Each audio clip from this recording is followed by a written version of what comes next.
Hello, everybody. Thank you so much for having me. It's lovely to see so many smiley faces. As Sasha said, I'm going to talk about how you get from that demo to your minimal, lovable product. I was looking at an article in the Financial Times. I still read it on a daily basis. And there was some research by a guy called Aditya Chalapalli at MIT Media Lab, and he's done some research that shows, and the article was about the difficulty that companies are having about shipping AI products. And he found that 95% of generative AI pilots in the workplace fail, literally fail. So the CEOs and the exec is out there going, we've got AI in the workplace and it's hugely efficient and it's saving us money.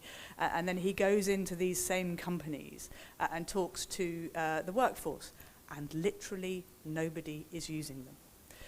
And that is a massive problem. That isn't this was research about internal products, but the challenge is the same when you're talking about shipping external products to customers and shipping external customers' products to users. And I'm sure everybody in this room has seen a demo that the CEO has seen and is super, super excited about. And what I'm going to talk to you about is how you avoid those pitfalls as much as you possibly can and ship great products. The first thing, though, is don't forget the basics of product. Like, are you genuinely solving a really, really big problem for your users and for your customers that you could not solve before? And really hold yourself to account for thinking about what is the slice of value that I'm going after, and is it big enough? Because before you even think about whether you want to ship it or not, you want to be really, really sure that you're solving a genuine and big problem. And think about, if you were wildly successful, what would that mean for you? What would that mean for the company? Would it be genuinely transformative? And think about the impact and what it's going to have on your bottom line in terms of whether you solve that problem, because it is very, very tempting to go after problems that are much, much smaller than it's worth the effort of doing. But once you have identified your big, exciting problem and make sure that it is big enough, you then need to make sure that the team that you put on it is small enough. That team might just be you, as Bernadette was describing earlier about how you actually prove product market fit. You might be able to do it on your own. The chances are, though, you're going to need a few more people than that, but what is the minimum number of people that you need? You're going to need some software engineers. You're going to need someone, you're going to need a UX designer. You are almost certainly going to need a data scientist, and I'll talk a little bit about that. And then you might need somebody in the team who is thinking about go-to-market. So you might need a product marketing manager, or you might need someone from the sales team to help you. But once you've worked out what the very minimum number of people you need, make sure that everyone in that team is working on it full-time. This is not a hobby. You found a really, really big, exciting problem that's going to be transformative for your company. And the chances are, if you've thought of it, someone else will have thought about it too. So you are trying to move as fast as you possibly can, and you need to make sure that all of the people in your team are thinking about it all the time, and they are moving as fast as they possibly can. But there's not many of them. Now, this bit is about if you work in a large-ish company. If you work in a startup, happy days, go as fast as you like. This is not going to be a problem for you if you work in a tiny company. But if you work in a medium to large-ish company, you are going to have the problem that you've found a big and exciting problem, and everybody wants to help. The problem is that they are going to massively slow you down. So you found your beautiful, small, two-pizza team of roughly 8 people. And very, very soon, if you're not careful, you will have an entire Italian restaurant full of people who are trying to govern what you are doing. And they are not going to help, and they are going to slow you down. You are going to need some help. Like if you're going to ship a product inside a company, you're going to need people who are senior, who are going to help you get this thing out the door. If you are not the boss, then you need to make sure that your boss is helping you work out what's the minimum number of people that you need to help you. And that is what they are there. They are there to help you. And so you've worked out what your minimum viable governance is, and you need to be meeting them all of the time. So this is not a quarterly review like OKR reviews or something. This is, you are meeting them maybe weekly, maybe fortnightly, but you are meeting them a lot because they are helping you. But what you're not doing is showing them decks. You are showing them real products with real data. And once a week or twice a week, you are showing them that, and you are showing them the product and getting their feedback, and you are showing them customer feedback. And so their job is to give you the wisdom that that's why they're in the team. If they're senior people in your company, the chances are they know a lot about the problem you're trying to solve, and they need to be squinting at your product with real data, checking if that is solving the problem. But they're also unblocking you. Their job is to help you go faster. And their job is to look at the customer feedback with you and see if it is helpful. Which brings me to the next point, and this is Product Management 101 as well.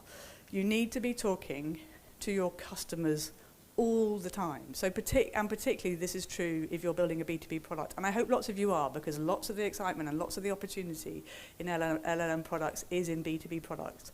You know, there is product market fit for coding and for education in the B2C space. In the B2B space, it is enormous, that you can really, really help companies be more efficient and make more money and be more productive. But you need to work out who those customers are. And ideally, you find 4 or 5 of them, and you are co-designing this with them. And you are showing them real products with real data, their real data, all of the time, and getting feedback and checking if this is genuinely solving the big and exciting problem that you are going after. Success metrics. Now, this is where I think product management has really changed in the era of LLM products. Because, again, we're talking about going from a demo to a shippable product, a lovable product that is really going to transform lives for your users. What I talked about, how you will probably need a data scientist in your team, and their job is going to be defining your success metrics. Now that includes all the customer metrics that you are used to doing as a product manager, defining what the usage needs to be like, what the engagement needs to be like, but it also needs to be talking about what is your what are your success metrics in terms of quality? Because everybody in this room knows that LLMs are prone to make mistakes. And the question is, what is the acceptable number of mistakes? What's the acceptable percentage of errors for your product for it to be a lovable product for your customers to use? And what kind of mistakes are you going to be happy with?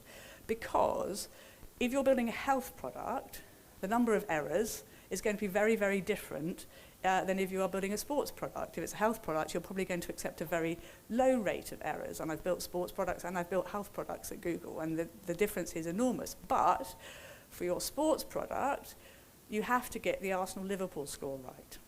If your LLM gets the Arsenal-Liverpool score wrong, then you are dead in the water and no one's going to trust your product. And trust me, LLMs very much do get the Arsenal-Liverpool score wrong. So what is your quality metric? What are you aiming for? Get your data, and how are you going to measure whether you've got there or not? And that's where the PM's job has changed. Quite often that will be your job, to be looking at that data, to be looking at the product and working out if you have reached that quality metric and if it's a shippable product. And also being super honest with yourself about whether you're going to get there or not, because sometimes you won't.